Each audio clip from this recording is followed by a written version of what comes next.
Alright, my name's Moonlands, and welcome to Mmmcast, the ventilation shaft. Now this is a bonus edition of Mental Meanders with Moonlands, that's me, where Jamie won't be turning up, or any guests in fact, because I can't always get them, and as much as I love Jamie, he's not always available. So, and it's going to be shorter as well. And in this cast, I just talk about some ideas that have been bouncing around my head that I just want to vent about, hence the title. And I said I'm going to end up doing this in multiple videos. This is part 2 of Is This Okay for Kids? And in the first one, we talked about a bunch of things. So the opening gambit was Transformers is intensely violent, and if it were humans in place of the robots undergoing that same level of graphic violence as it's amazingly depicted in the movies, I reckon it would be an 18, and I think anyone else would say the same given the examples. And the perspective I gave of this was, imagine a race of Autobots or something of the like coming down to Earth. If they saw these movies, they would more likely than not be going, "You show this to your kids? What?"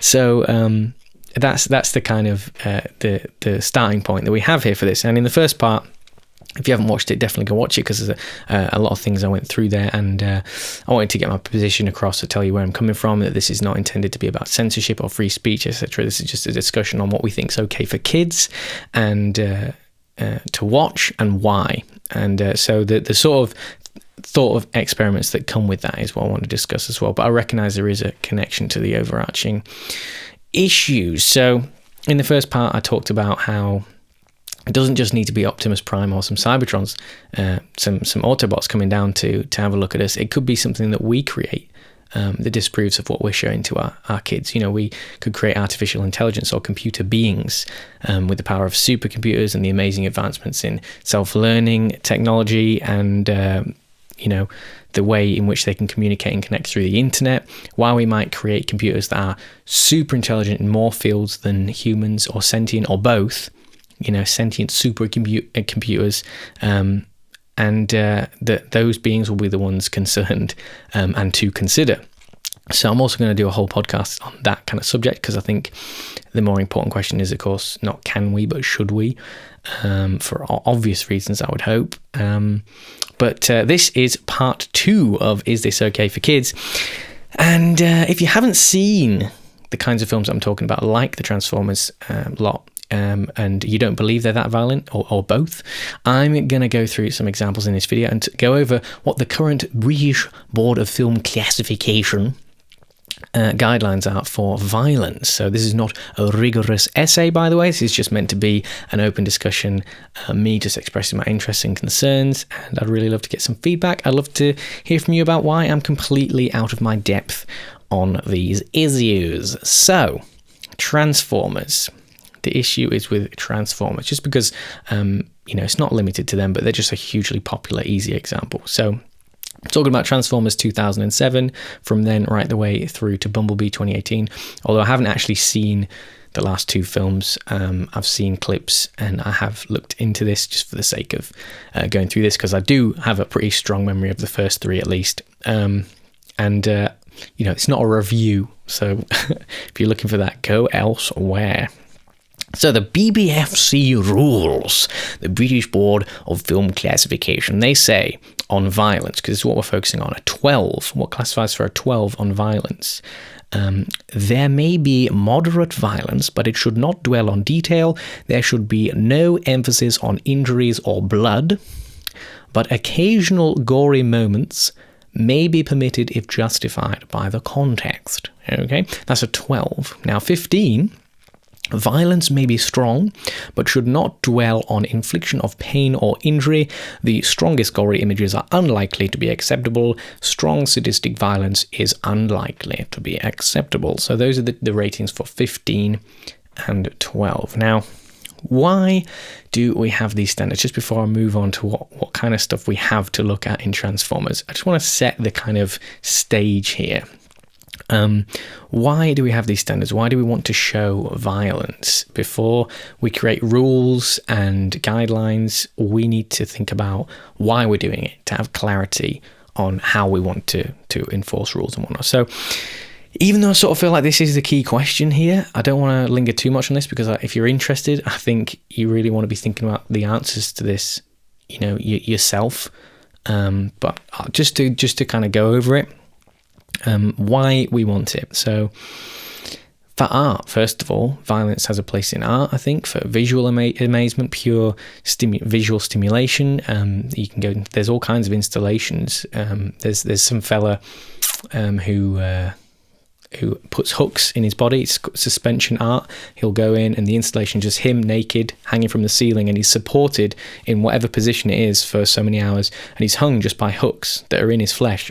Just as an example of an extreme thing, there's also a fella, I forget his name, is all his, he does all kinds of installations to do with just like gore, sort of gore art, and it's really weird and disturbing, but it's, there's a lot more to it than perhaps meets the eye. Violence in art can be about meditating on themes. It can encourage philosophical discourse, the consideration of harm, what life means to you, what suffering means to you, vulnerability,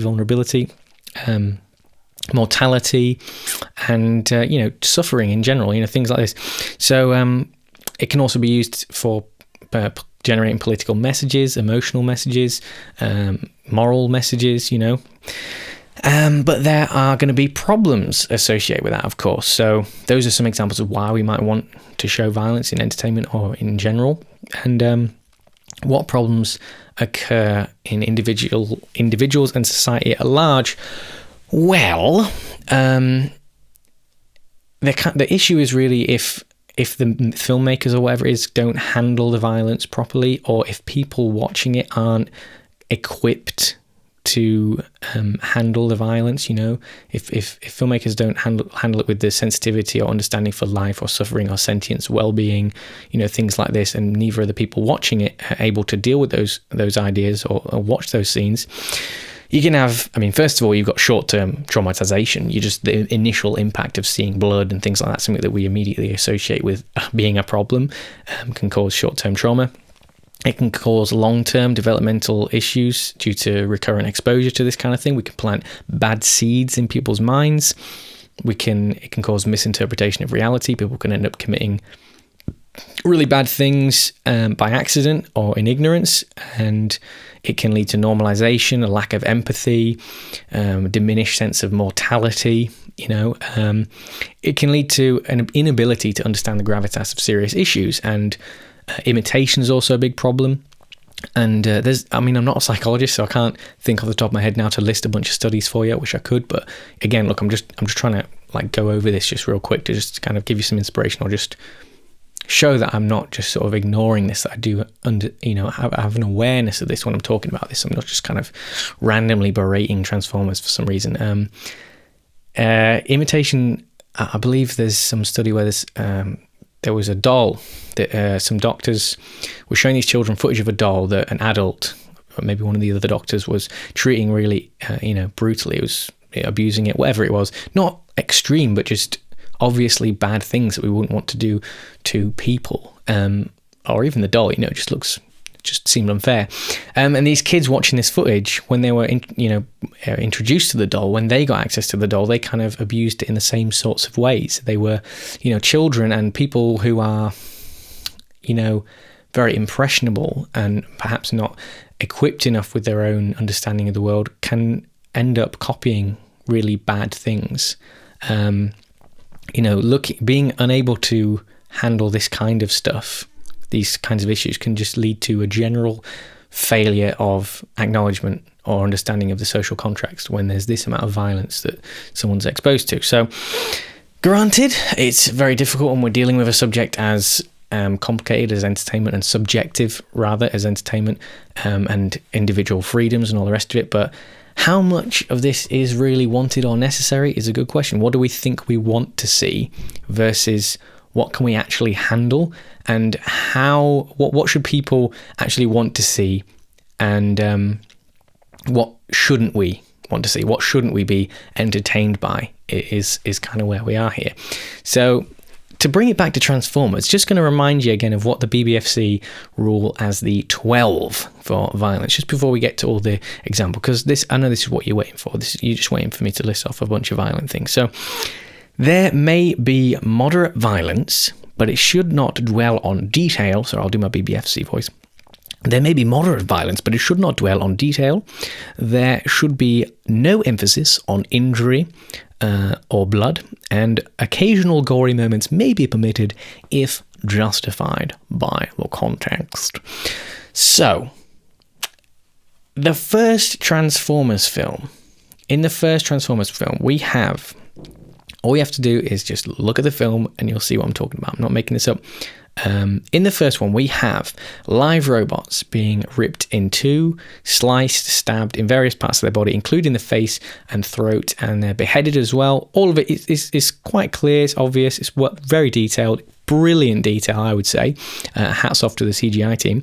And there are humans that are dying in the first film, but it's nowhere near to the level of detail. It doesn't stretch out as much either. It doesn't focus on it, and I think the human deaths and problems would actually fall in the guidelines number 12. They're killed in loads of ways. They get crushed, blown up, skewered alive. One of my favorites is Megatron, when he flicks this human into a car. He just uses massive metal fingers and he just goes, ah! And this little fella just swings around and just hits this car, and you're pretty sure that that's game over, but there's no blood. It's all over very quickly and all this sort of thing. Whereas in the robots, it's a very different story. They definitely have emphasis on the injuries, and they definitely dwell on the detail. And I'm not sure that it justified by the context, which we will get to as we go on. Now, that's in the first film. Okay, so in the subsequent films, we get much more detailed in violence. So for both humans and robots, it does get worse, but the robots in particular gets really messed up. Okay, we've got live robots getting entire goo-covered spines ripped out in slow-mo. They get punched through the back. There's a great scene where Optimus he gets one of the main bad guys and he punches right the way through the guy's back, one of the other robots, and his fist explodes through the chest with all this stuff coming out and sparks flying and everything, and he has this guy's heart in his hand, and he crushes it like that. We've got scenes where there's an Autobot or a Decepticon. I think it was an Autobot being ripped apart by several other Decepticons. So they're just pulling parts off him all at once, and he's screaming and struggling and all the rest of it. We have the faces and heads of various bots smashed off and slashed off with copious amounts of red liquid bursting out and green liquid bursting out in slow-mo, which I don't know how much more gory you can get. But that seems really troubling to me. There's an increasing appearance of the red and green liquids that are clearly supposed to be gore and blood.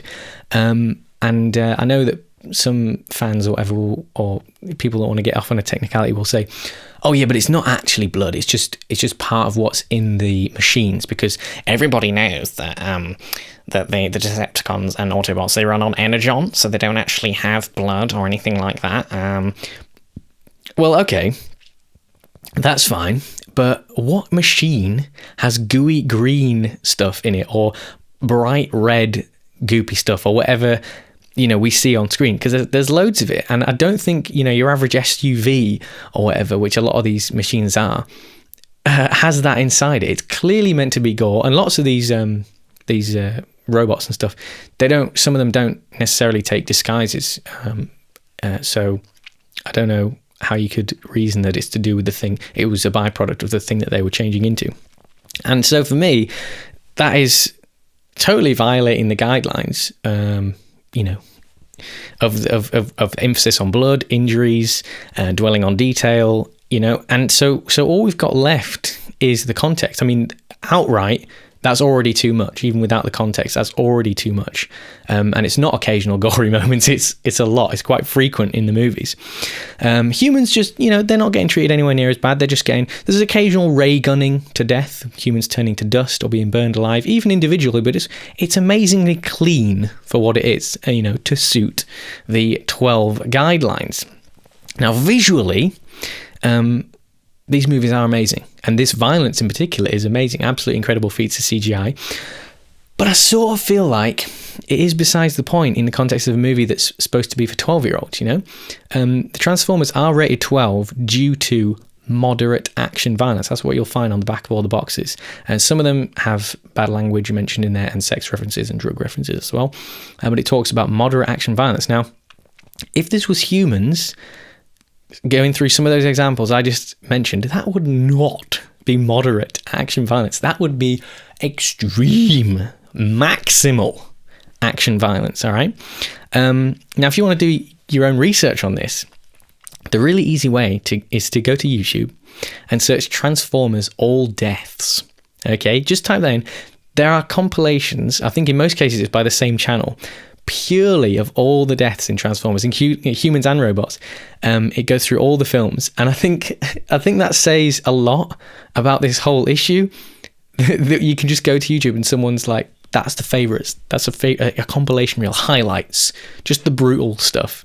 And I just think that does say a lot to me. You know, you can say, well, it's not human, so it doesn't matter. I don't know if that's good enough. It seems problematic to me. And, you know, when you go back to what I mentioned in the first one about, you know, these robots, imagine if we were in a society where there's sentient computers or digital beings or machine beings among us, thinking about this and looking at us showing this to our kids or saying that this is fine. It seems a bit strange. Some of the I'm going to go to talk about examples in the next piece, and so because I guess the question is, well, look, I'm just not happy that you've not gone into the context yet. Maybe this is okay given the context and stuff like that.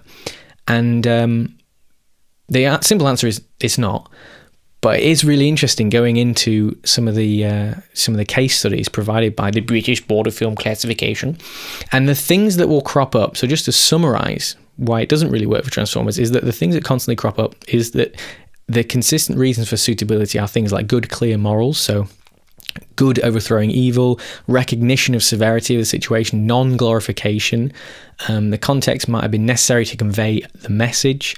One of the examples I'll get to is Hunger Games, for example. In that case, it's obviously not saying that even though this reality could be real, or given the idea that you were in this reality, there's some of the horrendous things that the kids do is justified for them in that world, because they have to survive, etc. But that the children watching it, the 12-year-olds watching it, or perhaps even younger, would understand that doesn't mean that that's okay to just go out and do on the streets. You know, it's very clear about how bad that sort of stuff is. And diversions from reality is another big thing, is how close to reality is, what's the fantasy value, and extended metaphors, artistic modification, so wiping away the actual detail of the blood and the violence and making the problems, the violence more thematic than actual violence, stuff like that. Making it non-realistic, more fantasy is a way they get around it as well. And, just general omission of detail, so not dwelling on the details, not prolonging it so much, not making the blood and things like that so obvious. These are the kind of things that they get that get you past it. So good morals, diversion from reality, and lack of detail. As I guess it said when I read out the thing there. But I guess the question is how much, and maybe we need to look in more detail at how that works, and how did they apply that in different scenarios. So when you're less experienced in your moral in life, you will be less experienced, I think, in your moral judgment. And we say a lot of children seem to have a much clearer moral compass because they're innocent, they say things how they are. I think there's a lot of truth in that. But the problem is when they're exposed to certain things, how they can take that information, and your moral judgment and your artistic judgment is not as developed, and you're less capable of being able to know what bits you should take with a grain of salt. You're less capable of determining what's fact and what's fiction. You're less aware of how violent or serious something is. You're less developed in your sense of mortality. You don't recognize how close to death you might be in a certain situation, or how much something would hurt you. I think it's important for adults to be there to say, hey, that does look really cool, but that stuff's really awful. And I know the film doesn't really tell you that, so I'm going to tell you that. And in that case, you could say there's a lot of films that are not suitable for children by their classification, by law and stuff. But that it might be okay for children to watch as long as they have the right figure with them to watch it, you know? And I think there are many films that kids can and should see, actually. There's a lot of really important films that might be out of their age range that they should be exposed to. And the other thing is that a lot of parents probably I know I have friends or know other parents, or I think probably my parents would have let me watch a lot of things that were outside my age range if they were the right thing, or if they were with me, or etc. And when someone sees a 12 sticker, that's very low relative to the amount of different classifications we have. You know, when you've got a young kids, there might be parents letting kids as young as 10 or 8 watch 12, so like, it's just a 12, it's not that bad, sort of thing. Just as a general default, it's just robots, how bad can it be, or whatever. And there's a certain responsibility there in a way.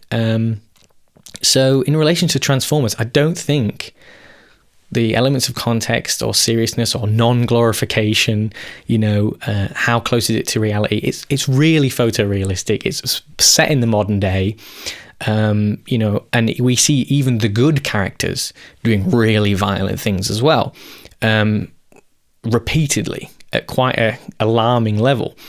And so what's the difference? Why is it that the violent content in Transformers is clearly, to me, that of an 18.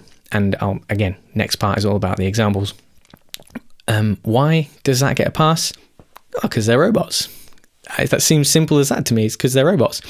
And at this point, we'll leave this episode there, and that's what we're going to move on to. So we're going to go to the examples in part 3 and possibly 4 as well, because there's a lot of examples to go through, and I find them I got carried away because you kind of get into the plot of the films and stuff at the same time, and there's a lot of my favourite kind of movies in there that I've used for examples that were genuine classification issues where they went from like a 12 to a PG or from a 15 to a 12, etc., that I wanted to go through, and it's quite fun, quite nostalgic. So that might be a 2-parter in itself, just going through all the examples. But that's what I'm going to do next to really sort of solidify where we are with this. I think it's interesting, and I hope you enjoyed this one. Perhaps not as revelatory or as interesting as the last one. I don't know. Different things in different parts of this. That's why I wanted to break it up. So I hope you've enjoyed this. If you did, make sure you subscribe, leave a like, and thanks for watching. I'll see you in the next one.